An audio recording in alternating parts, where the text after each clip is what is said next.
Good morning student. आज हम lesson number 5 पदार्थ की अवस्थाएं में आगे को पढ़ेंगे, गैसों के नियम पढ़ेंगे।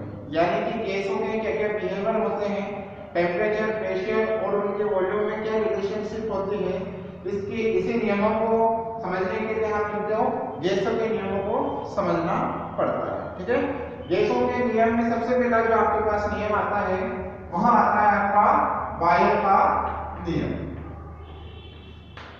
बॉयल का नियम जो है आपका सबसे पहले आता है। बॉयल ने गैस के बॉयल ने जो देखा कि उसका जो किसी भी गैस का जो आयतन होता है और उसका जो प्रेशर होता है, यदि स्थिर ताप पर रखा जाए तो उस किसी गैस का जो निश्चित मात्रा का जो आयतन होता है उसके स्थिर ताप पर उसके दाब के वेग क्रमानुपाती होता है। यानी कह सकते हैं कि स्थिर ताप पर किसी गैस की निश्चित मात्रा का आयतन उसके दाब P के वेग क्रमानुपाती होता है। यदि किसी गैस का आयतन V और दाब P हो, ठीक है, तो इस प्रकार हम क्या लिख सकते हैं, V directly proportional to 1/P। ठीक है, किसी गैस का निश्चित आयतन V उसके दाब P के वेग क्रमानुपाती होता है। ठीक है, कब होता है, जब आपका स्थिर क्या हो, तापमान हो, यानी T आपका स्थिर होना चाहिए। ठीक है, इसी के साथ आप देखें, यदि हम ये प्रोपोर्शनल टू को हटा दें, ठीक है, और वो स्थिरांक लगा दें, है ना, क्योंकि प्रोपोर्शनल टू को हटाने के बाद हमको कोई स्थिरांक लगाना ही पड़ता है। ठीक है, ताकि उसकी वैल्यू आपके पास है।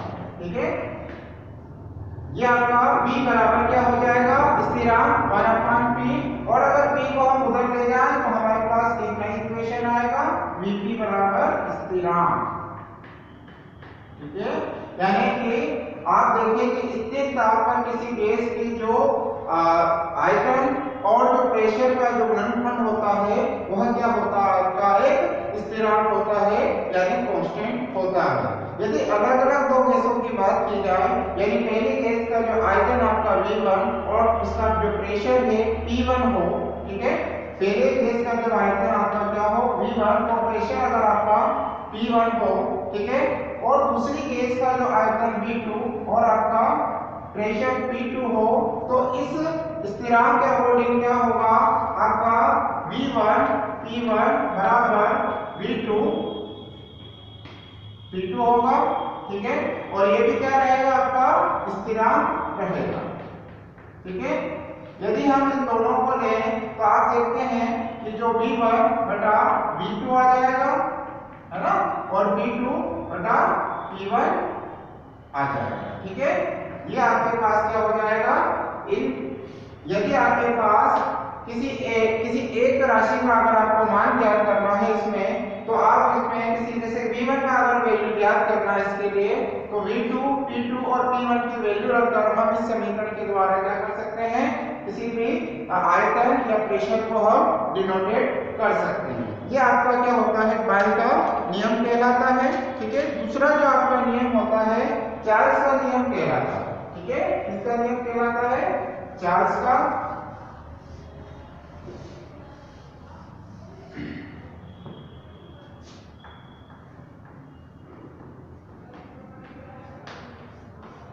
चार्ल्स का जो नियम है वह टेम्परेचर पर डिपेंड, वॉल्यूम एंड टेम्परेचर पर डिपेंड होता है।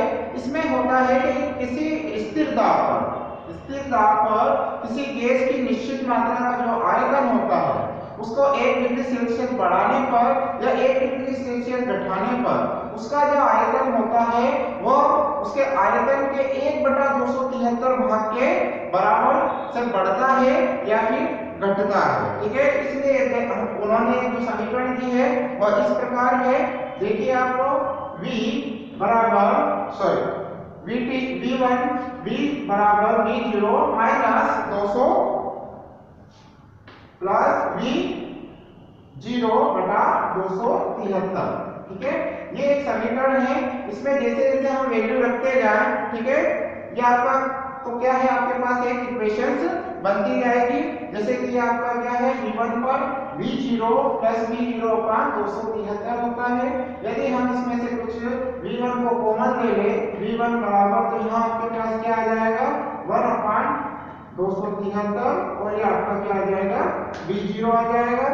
ठीक है, इसी के साथ हम देखें तो आपका अगर V2 के लिए चाहिए तो यहाँ पर आपका क्या आ जाएगा 2 आ जाएगा। ठीक है, 2 डिग्री सेल्सियस पर, है ना, ये आपका कितना हुआ T बराबर 1 डिग्री सेल्सियस और ये बराबर T बराबर 2 डिग्री सेल्सियस पर होता है।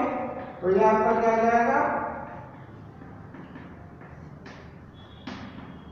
अब जैसे जैसे आप टेम्परेचर वॉल्यूम चेंज करते जाते हैं, ठीक है, उसमें आपकी क्या हो जाती है, इसकी वैल्यू डिफरेंट टाइप्स की आने लग जाती है।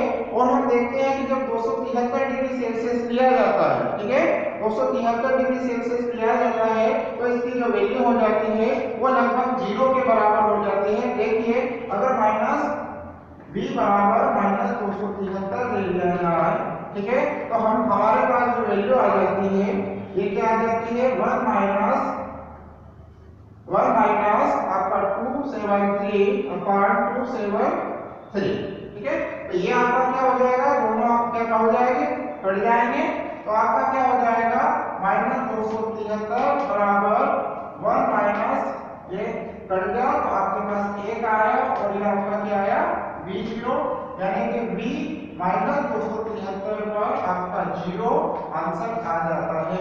यानी कि -273 पर किसी गैस का जो आयतन क्या हो जाता है, शून्य हो जाता है। इसी आधार पर उन्होंने यह नियम प्रतिपादित किया और उन्होंने यह बताया कि एक स्थिर ताप पर किसी गैस का, ठीक है, स्थिर ताप पर किसी गैस की निश्चित मात्रा का जो आयतन होता है उसके परम ताप के समानुपाती होता है। यानी उसका जो आयतन होता है उसके टेम्परेचर पर डायरेक्टली प्रोपोर्शनल टू होता है। ठीक है, अगर हम V बराबर कोई नियतांक ये रखें, ठीक है, तो आप देखेंगे कि V बटा T बराबर एक नियतांक होता है, यानी उसका आयतन और टेम्परेचर क्या होता है, एक स्थिरांक होता है।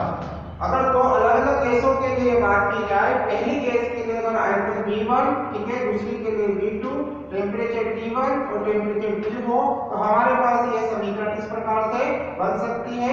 ठीक है, और इसकी सहायता से किसी एक राशि का हम इसमें मान प्राप्त कर सकते हैं। ठीक है, इसके बाद जो अगला जो गैसों का जो नियम होता है हमारा, वह होता है गेल-उसार का नियम। गेल-उसार का नियम हमने पहले भी पढ़ा है। ठीक है, जब अभिक्रिया करने वाली गैस अभिकारक यदि गैसीय अवस्था में है और आपका जो उत्पाद में है वह भी अगर गैसीय अवस्था में है तो इनके मध्य क्या होता है, एक सरल अनुपात होता है। ठीक है, जैसे कि हमने लिखा था, एक एग्जांपल लिया था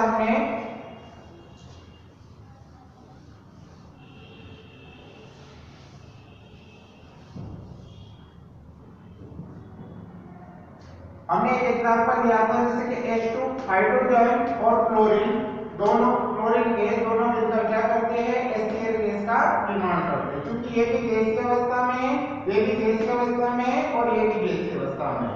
तो गेल-उसार के नियम के अनुसार क्या होगा, इनके जो मध्य जो अनुपात होगा वह एक सरल अनुपात आपके पास होगा। जैसे कि हाइड्रोजन का 1, क्लोरीन का 1 और यहाँ पर HCl का कितना हुआ, 2 हुआ, तो इनके मध्य जो अनुपात होगा 1 अनुपात 2 का एक सरल अनुपात होगा। ये गेल-उसार का नियम कहलाता है। ठीक है, गेल-उसार का नियम एक और नियम है जिसको हम क्या बोलते हैं, ताप और दाब का नियम बोलते हैं। ठीक है, इसके अकॉर्डिंग क्या होता है, किसी गैस की निश्चित मात्रा का जो आयतन होता है वह उसके दाब और उसके ताप के क्या होता है, परम ताप के अनुपाती होता है। यानी अगर आप देखा जाए तो अगर किसी गैस का आपका क्या होता है, किसी गैस का प्रेशर P है और टेम्परेचर T है, तो स्थिर आयतन पर, ठीक है, इस पर स्थिर आयतन पर यह क्या होते हैं, एक दूसरे के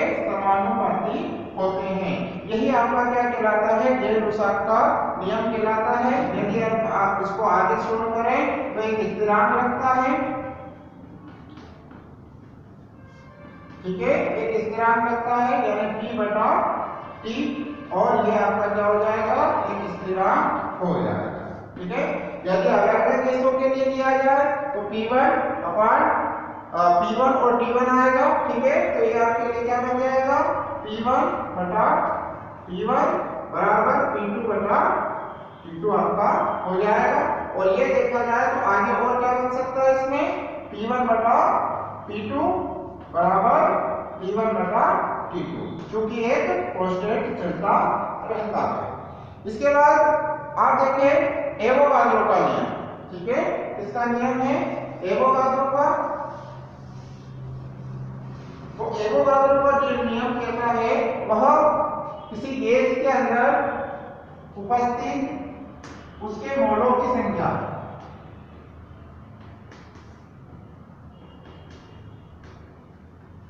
ठीक है, यह किसी पदार्थ के अंदर उपस्थित जो होते हैं वो उसके मोलों की संख्या के बारे में आपको डिनोटेट करता है। और इस नियम के अनुसार यह है कि समान ताप और दाब पर किसी गैस के अंदर किसी गैस के निश्चित आयतन के अंदर उसके अणुओं की संख्या क्या होती है, समान होती है। और ये जो संख्या होती है यह कितनी होती है, 6.022 × 10⁻⁻23 के लगभग होती है। ठीक है, सॉरी 23 के लगभग होती है, यानी किसी भी गैस के अंदर उसके अणुओं की संख्या क्या हो सकती है, 6.023 × 10⁻23 हो सकती है। ठीक है, इसी आधार पर हम देखें, यानी कि उसके निश्चित आयतन में उसके निश्चित जो आयतन होता है किसी गैस का, उसके अंदर उपस्थित उसके कणों की या अणुओं की संख्या के डायरेक्टली प्रोपोर्शनल टू होता है।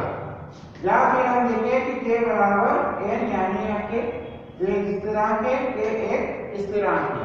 यही आपका क्या कहलाता है, एवोगाड्रो का नियम कहलाता है। ठीक है,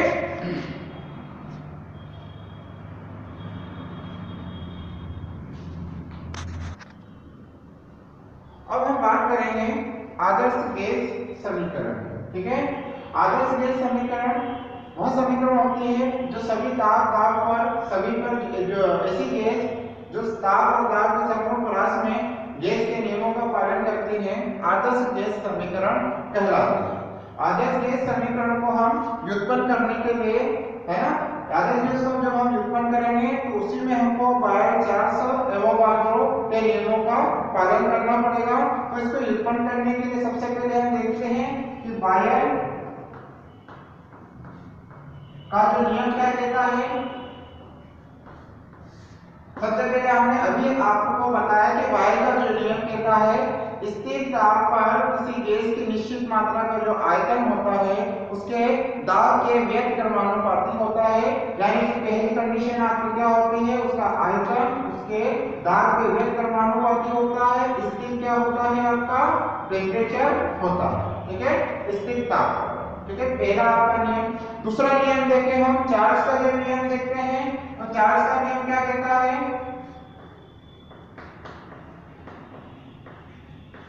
चार्ल्स का नियम यह कहता है कि किसी गैस का जो निश्चित मात्रा का जो आयतन होता है, ठीक है, किसी गैस की निश्चित मात्रा का जो आयतन होता है वह उसके टेम्परेचर के डायरेक्टली प्रोपोर्शनल टू होता है जब उसका क्या कर दिया जाए, प्रेशर स्थिर कर दिया जाए, है ना। तो जो उसका आयतन है उसके टेम्परेचर के क्या हो जाएगा, डायरेक्टली प्रोपोर्शनल टू हो जाएगा। और जब आपका स्थिर क्या होना चाहिए, दबाव आपका स्थिर होना चाहिए। तो ये बायो और चार्ल्स के नियम हुआ। उसके बाद एक आपका होता है एवोगाड्रो का नियम। ठीक है, तो एवोगाड्रो का जो नियम क्या कहता है आपको, एवोगाड्रो का जो नियम क्या कहता है आपका कि किसी गैस की निश्चित मात्रा का जो आयतन है वो स्थिर ताप और दाब पर क्या होता है, उसके अंदर उपस्थित मोलों की संख्या के बराबर होता है। तो इस प्रकार हम क्या लिख सकते हैं इसमें कि आपके जो आयतन V है इसके आयतन V जो है इसके अंदर उपस्थित उसके मोलों की संख्या के डायरेक्टली प्रोपोर्शनल टू होता है। ठीक है, तो इस प्रकार हम क्या लिख सकते हैं, यहाँ पर इन तीनों समीकरणों को संयुक्त करने पर इसको समीकरण 1 दें, इसको समीकरण 2 और इसको समीकरण 3। समीकरण 1 2 तथा समीकरण 3 को संयुक्त करने पर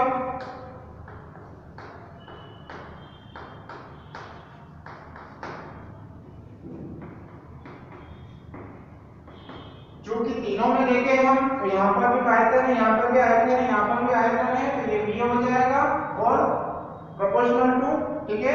यहाँ पर t और n आपका क्या हो जाएगा, ऊपर आ जाएगा, ठीक है, और आपका p नीचे आ जाएगा, ठीक है। अब प्रोपोर्शनल टू को हटाएंगे, तो प्रोपोर्शनल टू को जब हटाया हमने तो एक नियतांक r दे दिया जिसको हम गैस नियतांक कहते हैं, और ये आपका क्या होगा, nt/p हो जाएगा।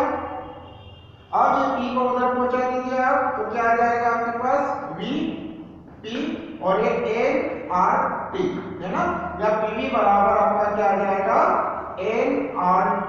यही आपका क्या कहलाता है, आदर्श गैस समीकरण कहलाता है, ठीक है। इसी के आधार पर हम किसी भी गैस की उसकी आदर्शता को हम डिफाइन कर सकते हैं। और यदि उसके अंदर किसी भी गैस के अंदर उसके कणों की संख्या n बराबर अगर 1 है तो आपका क्या नया समीकरण बन जाएगा, p बराबर RT प्राप्त हो जाएगा, ठीक है।